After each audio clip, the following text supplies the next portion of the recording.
Moose Country, welcome to another episode of Let Us Be Heard. What's up, everybody? Colin back here for another episode of Let Us Be Heard. Going to be flying solo today as Dylan couldn't make it, but the show must go on, and we have a banger of an interview to bring to you guys today. You guys all know it. I've been telling you guys it's been coming for a while. He was an impact player last year, putting up 87 points in 44 games. We got him just as the trade deadline in December. He's lighting it up over in the Euro League, and I hope you guys are all happy to see once again Josh Lawrence. The country, but the blueberries still connect. On the low, but the yacht got a triple deck. But when you young, what the fuck you expect? Yep. Grand opening, grand closing. Goddamn your manhole, crack the can open again. Who you gonna find open a him with no pen? Just draw inspiration. Who you gonna see you can't replace him with cheap imitations of these generations? Hardcore, do you want more? Cook and roll with the Brooklyn balls. So for one last time, I need y'all to roll. Yeah. Now what the hell are you waiting for? After me, there should be no more. So for one last time, nigga, make some noise. What the hell are you waiting for? Look what you made me do, look what I made for you. Knew if I paid my dues, how will they pay you? When you first come in the game, they try to play you. Then you drop a couple of hits, look how they wave to you. From Marcy to Madison Square, to the only thing that matters is just a matter of years. As fate would have it, J status appears to be at an all-time high. Perfect time to say goodbye. When I come back like Jordan, we're in the 4-5. It ain't to play games with you, it's to aim at you, probably maim you. If I owe you, I'm blowing you to smithereens. Cocksucker, take one for your team, and I need you to remember one thing. I came, I saw, I conquer. From record sales, sold out concerts. So motherfucker, if you want this encore, I need you to scream till your lungs get sore. Josh Lawrence, what is up, man? How you doing? I'm great. How are you? I'm super pumped to have you on the show, man. I think I already told you how much, but I am super pumped to have you on the show, man. You're over in Europe now. You're lighting it up there just as much as you were here. How's it going over there? Are you enjoying it? You got more than a point per game. Yeah, it's been awesome. A new experience. Living in Switzerland and playing pro hockey, but it's been a great experience so far. It's been a great new challenge, and I've been having a lot of fun so far. So, have you been able to reconnect with Attilio Biasca while you're there? Yeah. Well, I just we've texted a bit, and I seen that he went on your show as well, and we text, and no, I haven't seen him at all, but I think we'll look to maybe meet up here soon. But he's over in Zug, so it's a little bit away, but I'm sure we'll see each other. That would be awesome, man. I'd love to see that. I'll take a video, put it on Snapchat, put it wherever you got to put it for us to see it. We miss you boys here at home. Staying on that topic, did you keep in contact or keep any friends from your time in the queue? Yeah, for sure. I think last year, I made a lot of good friendships and bonds with a lot of the guys on the mooseheads. They were it's a really good group of guys, and I've been following a bit this year. The team, how they've been doing, I think they've been doing really good so far, and I'm really rooting for them, and we'll see how the rest of the season goes for them. So speaking of the new team, we have a new guy who reminds us entirely of you. His name is Lou Levesque. You would have met him. No, you wouldn't have met him because you weren't with us at the beginning of the year last year, but he was at our camp last year. Came to camp this year, and we took him on. He is fast as hell. So he has a question for you. I spoke with him the other night. He's injured right now. He was in the stands, and let him know you were coming on. He has a question for you. His is, how do you manage to zoom around the ice with the puck without taking any contact? He noticed that you barely get hit. You're very fast. What do you attribute that to? How do you not get contact? Yeah, I think kind of being I think he's pretty similar size to me. Like, being a faster player, you can't always be taking the big hits, and you got to have your head on a swivel and kind of know where everyone is on the ice. And I think I just kind of been just from watching NHL games and watching other players like Braden Point and Johnny Gaudreau, kind of similar players to myself, like similar styles, and watching them kind of maneuver around the ice and being deceptive and knowing where everyone is, because not being the biggest guy, you want to be available, and you don't want to be taking too many big hits. But yeah, I think it comes with time, and I'm sure I've seen that he's start off with a really good start to his career, so I'm sure he'll figure that out. But yeah, it's really important when you're not the biggest guy not to be taking too many big hits. But Yeah, yeah. 100%. Now, what do you attribute your speed to? Like, what type of training do you do to get that kind of speed? Because you impressed everybody with your speed, but like not second to your points, but your speed was incredible last year. What do you attribute that to? Yeah, I think thanks, but I think it's attributes to a lot of things. I think off ice. I think in the summer I worked with a guy named the name of Jamie Heffernan, and he really helps me a lot with the technical side of skating and that stuff. But I think also just comes down to like work ethic, and just always having my feet moving, and kind of the style we played last year with the Mooseheads was a really fast transition team, and it makes a lot of guys look good and look fast, and I think when I'm on my game, I think people would say that I'm moving my feet and using my speed, and that's kind of like a big identity for me. So yeah, just kind of all those things. Right on. Now, with a plus minus of 61 with the Moose last year, do you consider yourself a two-way forward or a 200-foot forward? Yeah. Yeah, for sure. Yeah, I like to take pride in the defensive end, and I think good defense leads to good offense, and I think that's also a pretty good team stat too. Plus minus, I think we had a really good team, and I think it's really important that you're taking care of both ends of the ice. Right on. Now, you had some amazing billets last year. How important is to a young player's game or mindset coming to a new place is it to have such a good billet, a place to lay your head where you feel comfortable? Yeah, exactly. Like you said, Diane and Andre were unbelievable last year for me. They spoiled me for sure. You know, they cooked me whenever I wanted. They cooked whatever I wanted to eat, and they were really helpful. Snowstorm, or I wake up and Andre would be shoveling the car out for me, and Oh, that's just awesome. yeah, just the little things. They really spoiled me, and it makes coming to the rink a lot easier. When you don't have to worry about all that stuff, and especially this year living on my own.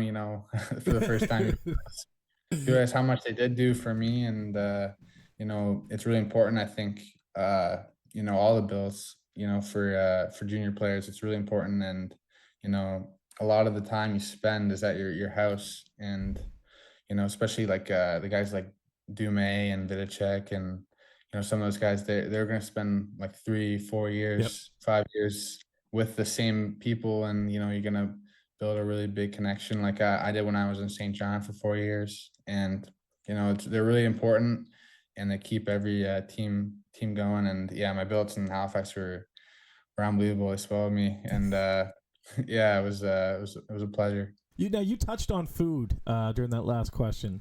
What type of diet do you have to stay in fighting shape?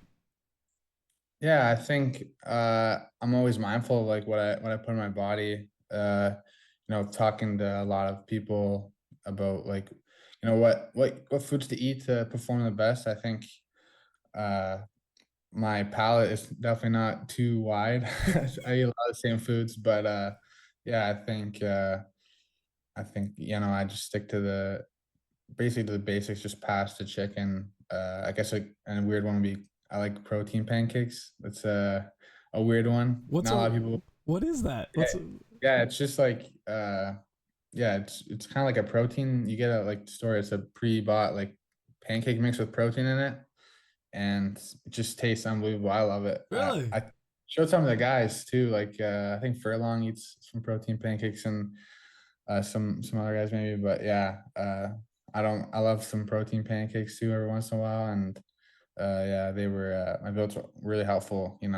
Yeah. They would cook whenever, whatever, and especially I always have like a set on game day. I eat the same foods, same same time, breakfast, lunch, supper, and they were, really helpful. So it was nice. I love that you're so regimented. It shows commitment to your craft, man. It really does. Um, Thanks. You were picked up in a December trade from Armada, right? How'd you fit in with the team?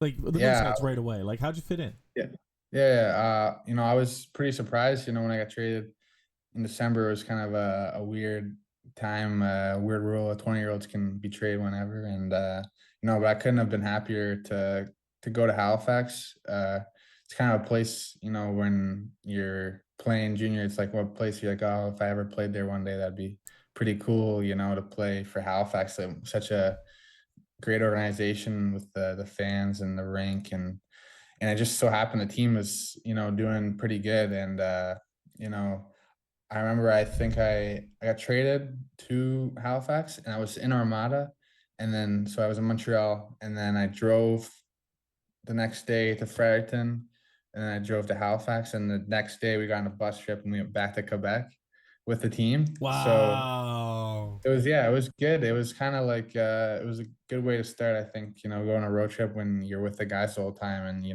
get to know them really well. And yeah, I think it was a blessing in disguise just to be with all the guys at the start, and they were all like super welcoming. And there's such a, I think everyone would say it's such a great group of guys, and the locker room's awesome, and they were really inclusive. And yeah, I feel like we kind of just clicked right from the start. We just started winning a ton of games right from the start, and everyone was having so much fun, and it was yeah, it was definitely a dream start.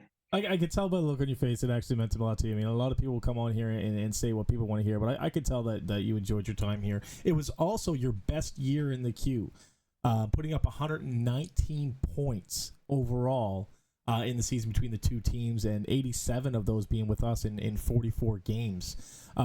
You were an absolute dominant force. What clicked? Do you feel like you were just at the top of your game for that time in your life? I think it was just like it was a really, yeah, I think the Moose had really helped a lot. You know, bring the best out of me. I think like the coaches and the players as well. Like you said, it was a really fun time playing for Halifax. The group of guys, we had a lot of fun at the rink, and made it fun coming to the rink every day. And when you're having fun, good things happen, and That's right. it just everything. I just love like the atmosphere too. I think playing in front of Halifax, all those fans, it's so easy to to get up for those games, and it kind of feels like a mini NHL almost. So it's pretty sick to play in front of the fans, and the atmosphere is awesome. And I think definitely help having like some good line mates and some good teammates help too. And I think all of it was just a really good season. I had so much fun, and it's good to now kind of look back on. Now it's over. And you would know because you played for three different teams, so you would know how fan interaction is with multiple arenas. Now, who was your least favorite team to play? Yeah, I think probably Moncton. Moncton. Just the biggest rivalries. I think when I was in St. John, it was a big rivalry, and as well in Halifax. Never seemed to be on the other side of the rivalry, and I always got up extra to play against Moncton, and it was a big rivalry. Played them in the playoffs too last year, and yeah, it was always just a good test, and two teams we always seem to go at it, so it was fun. It was a fun rivalry, but it was good. We ended up taking them 4-1 in the playoffs last year. That was a really good. Yeah. That's when Zachary Leroux broke out of his shell and really started putting on. So that was probably one of my favorite times in Moose history last playoff season. It was incredible. Yeah, for sure. How did you feel playing Armada and the Sea Dogs while wearing the green and red? Yeah, it was definitely weird. I think the Armada was, not as weird. I hadn't really spent too much time there, but it was kind of weird in a sense. I think my first home game with the Mooseheads was against Armada, so it was kind of weird. Like playing my first home game with the Mooseheads against my old team was kind of a cool coincidence, and it was ended up getting the win, which was important. You never want to lose against your That's former right. team. And yeah, I think playing against St. John was just really really weird, especially in St. John. Just felt really weird, like just warming up on the other side, and being there for so long. It felt quite weird, but it wasn't as weird because only a couple guys were still left from the previous year. Yeah. But yeah, it was, it's always fun to play against your old team and you know be in especially the right being end of it. especially Yeah, being a New Brunswick boy too. Like you're from there, yeah, for sure. right? So Yeah. St. John would be the closest, Q or team. Monk would be the closest, yeah, Q team to my hometown. So Yeah, it's always nice. we had a few Moncton boys on our team last year. Actually, so two of them I think are still with us. I think only two, in McKinnon and McPhee. Yeah. Yeah, Oh, I think Jack Martin too. Yeah, Martin as but well. Yes, you're right. You are. Yep, you're yeah, right. yeah. So you were a crucial point of our PK last year. I can't even count how many shorthanded goals you got, man. Do you attribute that to your speed, your hockey IQ, or is it something that you practice? Because let's be honest, and I'm not trying to kiss your butt, but you have a very high hockey IQ. Yeah, well, thanks. I think definitely. I think last year playing the PK, we had a lot of confidence killing penalties, and I think Brad, the PK coach, Brad McKenzie, he did a really good job of preparing us every game. Knowing what to expect against the power play and what they would do, kind of like tendencies. So it would make it really easy on us to go out there and do the job. And I think me and Doucette had a really good chemistry, I think, killing penalties, and it almost felt like when we were on the ice, it was more offensive, like felt like we were gonna score more than we got scored on. So And we felt that in the stands. That's not just yeah, you. We felt that. Hold on one second. The worst part about Hockey DB is it shows up ads every now and again, so we just got a bunch of feedback. I apologize. No, Yeah, no, we in the stands felt the atmosphere change. Like you think you're gonna get a penalty, like that's gonna help you. We got Josh Lawrence and Doucette on the ice, bud. We weren't worried at all. Yeah, no, I think it helps a lot too, like the team confidence, when not afraid to stick up for a teammate or to take a penalty because like we'll get the job done and get the kill. And I think it was, pretty important in our playoff run too, those big kills, those big PK goals, Yep. it's pretty deflating when you get scored on. I find when you're on a power play, get scored on, it's pretty deflating. And I think we did a really good job of killing the penalty and then kind of turning into offense, which was nice. Yeah, it's definitely a mental thing. Hockey's a lot mental, and you're right. Like it's emasculating when you get scored on when you have the power play. Yeah. So I have a question from my co-host who's not able to be here. He says, playing in St. John, what was the feeling like in the dressing room when you lost early in the playoffs and still had to wait to prepare for the Memorial Cup? Yeah, it was definitely a weird feeling for sure. I remember we were all like really, really sick in the dressing room. Like I think the night before the first playoff game, Yeah. I started throwing up at like midnight for like 12 hours straight, didn't eat a thing, just like completely, probably shouldn't have played, but I played anyways. And, I think I just went through our whole team, just through that whole playoff run. We were just, everyone was just feeling terrible. Like, I don't think I ate a thing for like a day and a half. So you guys And, were actually sick, like something got passed around. oh yeah. We had Oh. it was crazy. Yeah, I remember we were going to Rimouski.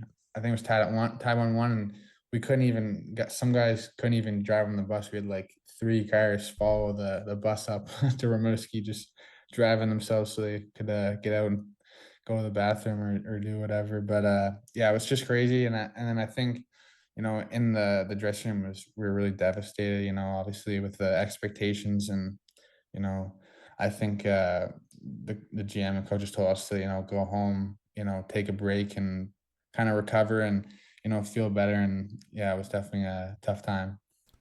What was the process like during the time between the Q playoffs and the loss of the Memorial Cup? Yeah, I think we we're all feeling terrible, and then we came back, ready to go with something to prove. And I think like we learned a lot from that experience, and we were just itching at it to get some revenge and to play again. And we were really, really fortunate to get a second chance. Not often you get a second chance and to go and win something, but we took advantage of it, and it was good. Nice. So I do have a super fan question for you. This is a young lady who's in the in the arena every game. She's a friend of my daughter's. What is the exciting part of hockey for you personally? What do you like? What gets you going on the ice? Yeah, I think, maybe the cliche answer is, winning with the guys is always the best feeling. But I think coming to playing at Halifax, in the Scotiabank Center was just unreal. I think playing in front of the fans and the atmosphere is really something like I never experienced before. Like the support the fans gave. You walk out for warm up and you see like thousands of fans already there, cheering us on just for on ice warm up. So it's just like pretty cool feeling. And that playoff run was really special. And I think scoring a goal in that rink was just unreal. Brings out the emotion. I think looking back, when guys would score, it was just crazy emotion, and you really felt like there's a lot of emotion and in the rink, and it was just awesome. I think playing hockey, you always live for the big moments, and I feel like we had a lot of good moments in Halifax, and it was good. 100%, man. Now, listen, I was there for Game 6 against Quebec Ramparts, yeah. Yeah. And we seen you guys, and you brought tears to all of you. You brought tears to all of our eyes, man. That was our year. Like, do you feel like we could have won it? Like, is it like, do you feel like almost robbed?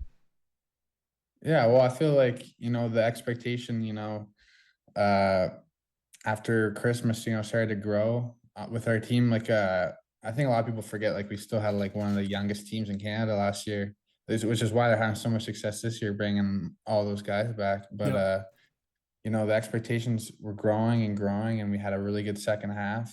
And a lot of people were saying like a lot of people like the media we'd follow, like the Quebec media would say like if there was an upset in the first round, we could see the Mooseheads losing, and we would use that as motivation, and then we seen like the same thing in the second round, like Moncton's gonna give Halifax a really big struggle, and then Moncton beats us the first game, and like, oh, here we go, Halifax is done, and then I feel like we just used that as motivation and brought the group closer together, and then I think I don't think anyone really gave us a chance against Sherbrooke, other than the Nope. Mooseheads fans. But 100%. I think we can that Sherbrooke team is probably the one of the best teams in Canada that year, and I think, and they were all 19, they were all old, they're all And World Junior. huge.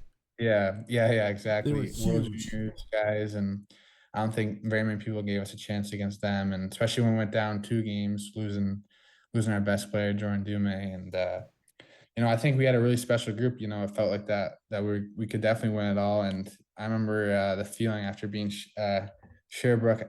I think it was 1-0 in Sherbrooke, the game 6, and Rousseau just played an unbelievable game, stood on his head, and that was just a crazy feeling coming out to the locker room, just so fired up. And yeah, it felt like we had the team to win.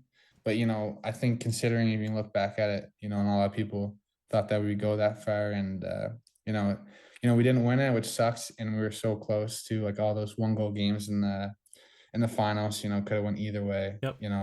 Definitely tough to think about. But I think we had such a great group, and I don't want to take away from what we accomplished. No, Just none at all. it was such a good group, and 1 goal away, and I think like so many close games, overtimes, could have went either way. And the I'm sure that all those guys, they learned like a very big lesson.